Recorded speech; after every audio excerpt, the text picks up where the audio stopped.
Welcome back to What Arty Noobs with General Disturbance. This is an A-44. It's a Tier 7 Soviet medium tank. It's located at the westbourne of Studzianki, and it's under the command of Silberzwiebel. Game started. Well, as I said, 2 marks on the barrel.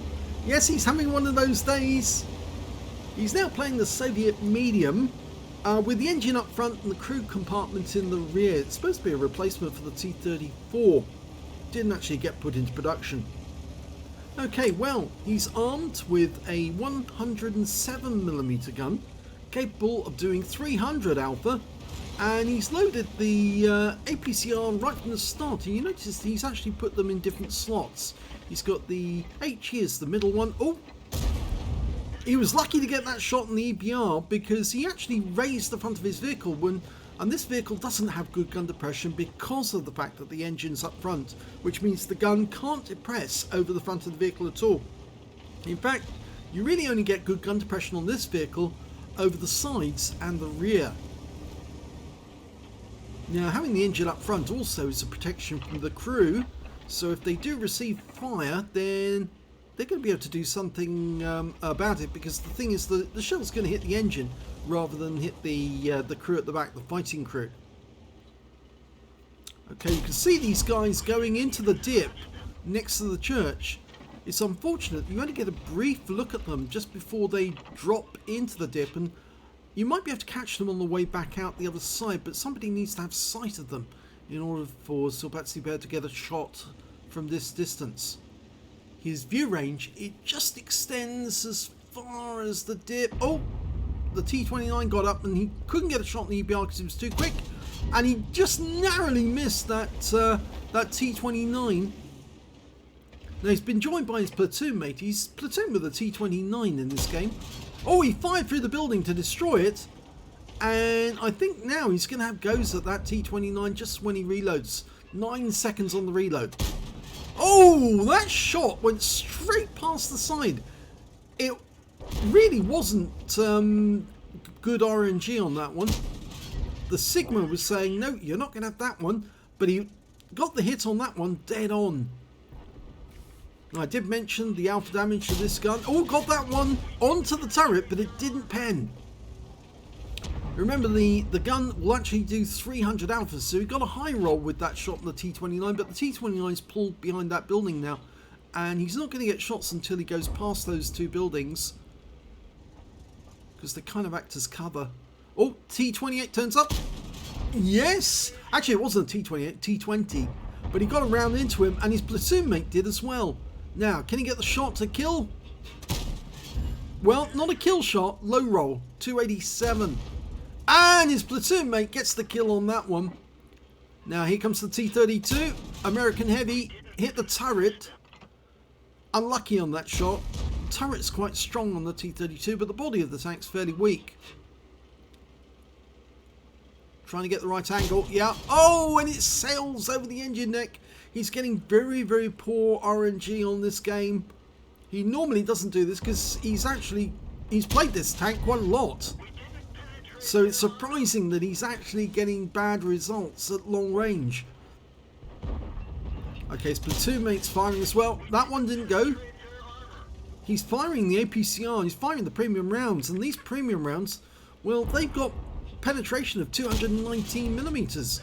So he should be going through the enemy, but I suspect that the penetration has dropped because it's firing over range. Here comes the VK. Yeah, gets straight through the turret on that one, and his platoon mate does as well.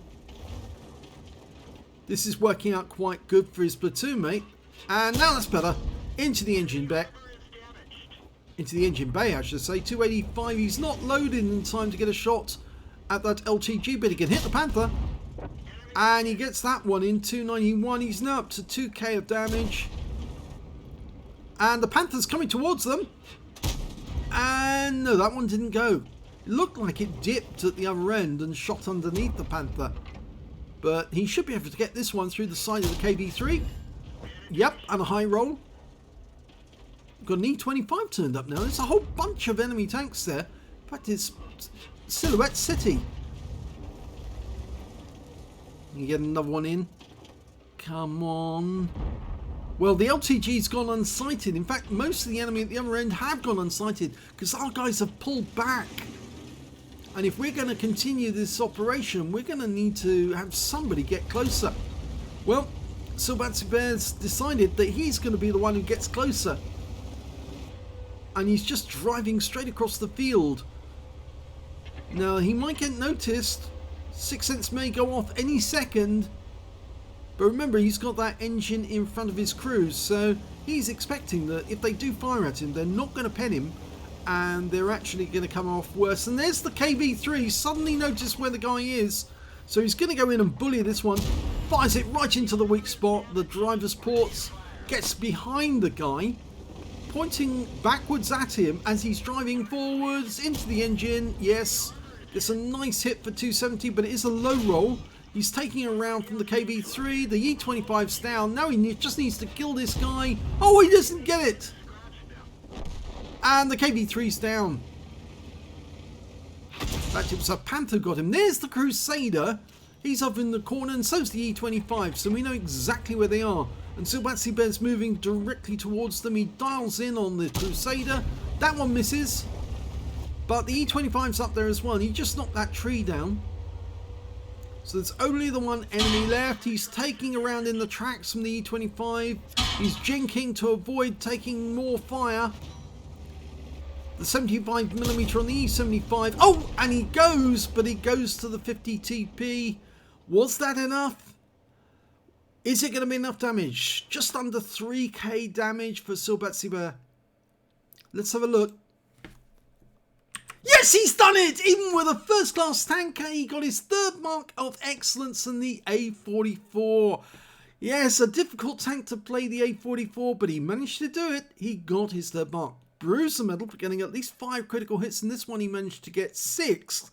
5 for effect for doing more damage than the hit points for his own vehicle, and a Confederate for hitting more of the enemy than anyone else on his team. And he was literally, him and his platoon mate were just punching holes in the enemy tanks as they were going past their views at long range. Those guys really weren't interested in the fact that they were getting shot in the sides, and they should have realised if there's somebody up in the north shooting at them, they need to get into cover, either drop down into that trench or disengage from where they are and go back to the factory and try and deal with whoever's shooting with them. But it was a big mistake. They were so focused on getting to our cap that they just kept on moving in front of the guns, and Silberzwiebel just going to take advantage of that, as anyone would.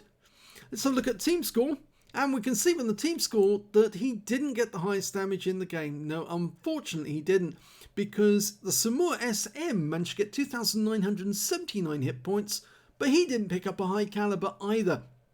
So it probably wasn't 20% of the enemy hit pool. Silberzwiebel managed to get 2,922 hit points, and the next high score after that was the Type 59 with 1,788. His platoon mate, ABS 1977, who we've seen before, he managed to get 1,447, so it's no slouch for the shooting. He was getting hits, and he did get a kill as well. 2 kills to Silberzwiebel, but it wasn't the highest number. That was the Borsig, who managed to get 3 kills, and the Wizzy 131, he also got 3. Type 59 also got 2 kills. Nobody on the enemy team managed to get more than 1 kill.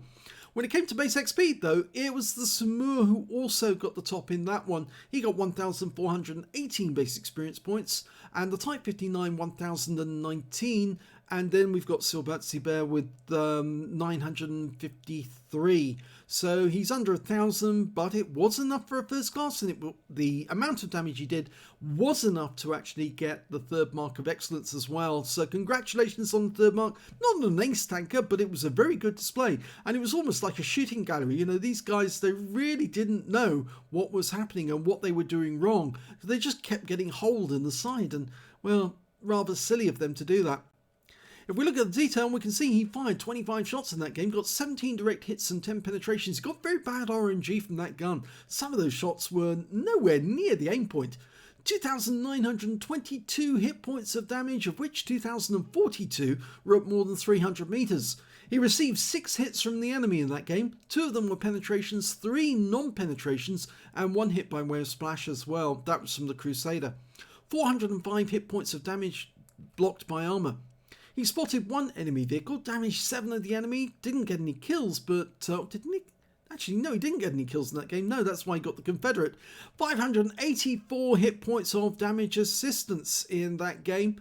And on a premium count, he earned 27,976 credits, got 12,589 for battle payments, total 58,749. And after repair and ammunition respawn, yes, he did fire a lot of APCR in this game to do the job. 47,098 credits loss. He received 953 XP, 215 for playing in the platoon, and took away 1,645 experience points altogether. So unfortunately he didn't get any kills in the game, but he did get the 3rd mark and he got a Confederate. And I will say, if you get a Confederate, it proves that you were very valuable to your team, because you were actually stripping the enemy of their hit points and hitting as many of them as you could, so that other people then claim the kills off you, or off them rather.